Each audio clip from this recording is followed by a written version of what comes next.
একদিন এক খরগোশ এবং কচ্ছপ একটি দৌড় প্রতিযোগিতায় অংশ নিল। খরগোশ ভাবতে লাগলো, কচ্ছপ তো অনেক আস্তে আস্তে হাঁটে, আমার সাথে দৌড়াতে পারবেই না, আমি ভালো করে একটু ঘুমিয়ে নেব।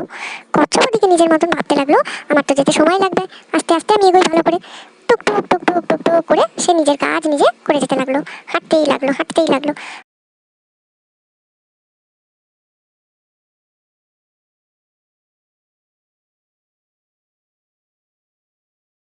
খরগোশ ওদিকে ভাবছে, বাহ কি সুন্দর রোদ উঠেছে, কি আরাম লাগছে, আমি একটু ঘুমিয়ে নিই বলে সে ঘুমাতে শুরু করলো।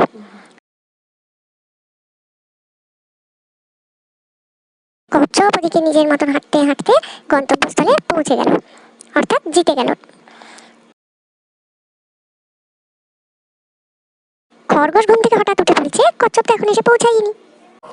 তখন খরগোশ আবার ছুট লাগালো। ও মা, সামনে গিয়েই দেখে কচ্ছপ গন্তব্যস্থলে হাজির হয়ে গেছে, খরগোশ পিছনে পড়ে আছে।